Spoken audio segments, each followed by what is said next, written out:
चला तर बरेच कस्टमर आम्हाला विचारतात, की तुम्ही रांगोळीचे इतके सारे पैसे का घेतात? तर आज पार्श्वभूमी बघू. पहाटेच्या 4:45ची वेळ, कडाक्याची थंडी, त्यात निघालो, सोबत सेफ्टी आणि सोबती म्हणून आपलं हेल्मेट. ज्यावेळेस तुम्ही साखर झोपेत असतात, त्यावेळेस अंधारात आम्ही थंडीमध्ये गाडी घेऊन निघतो. पूर्ण 56 किलोमीटरचा आज प्रवास आटोपून आपण चिखलीला पोहोचलो राजवाडा मंगल कार्यालयामध्ये.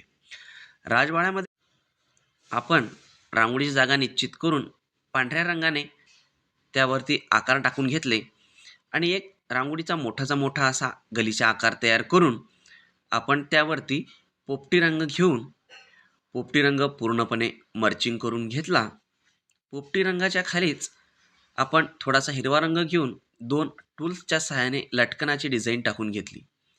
त्यानंतर लगेच शुभमंगल सावधान असं लिहिण्यासाठी आपण निळा रंगसुद्धा टाकून घेतला. निळा रंग टाकल्यानंतर मंगल शब्द टूल्सने लिहून त्याच आकाराचा शेवट करण्यासाठी आपण जांभळा रंग चाळणीने मर्चिंग करून घेतला आणि छोटीशी एक डिझाईन करून सावधान शब्दासाठी जागा तयार करून घेतली. टूल्स घेऊन सावधान असा शब्द लिहून शुभमंगल सावधान वाक्य आपण पूर्ण केलं आणि एका बाजूला आपण पडद्याच्या 3 डिझाईन्स टाकल्या होत्या. त्याला काळा आणि काही रंग भरून वरचा जो आपला पट्टीचा भाग होता ज्यावर आपण डिझाईन काढणार होतो तिथं गुलाबी रंग भरून घेतला. एवढं झाल्यानंतर बघा आपली रांगोळी अशा प्रकारे दिसत होती. रांगोळी इथपर्यंत होऊन पूर्ण होत नाही. त्यानंतर आपण टूल्सच्या सहाय्याने काही बॉर्डर्स आणि मुठीच्या सहाय्याने काही अलंकारिक आकार डिझाईनमध्ये आपण टाकून घेतले. क्लायंटने दिलेल्या आकारानुसार अगदी रांगोळी ॲज इट इज जशीच्या तशी वाटत होती. इथपर्यंत आल्यावर बाजूला एक अर्धगोल आकार काढून त्या अर्धगोलामध्ये लाल रंग टाकून त्यावर काही डिझाईन्स टाकून घेतल्या आणि टूल्सच्या सहाय्याने त्याला एक छानशी अशी डिझाईन्स देऊन घेतली.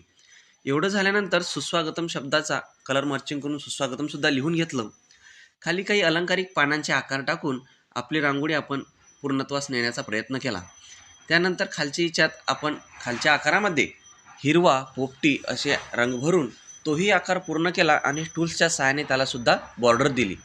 बघा इतका दूरचा प्रवास म्हणजे 56 किलोमीटर म्हणजे 56 किलोमीटर थंडी आणि झोप विसरून केलेली ही रांगोळी बघा कशी वाटते आणि कमेंटमध्ये नक्की सांगा कशी वाटली आमची रांगोळी आणि लाईक नक्की करा.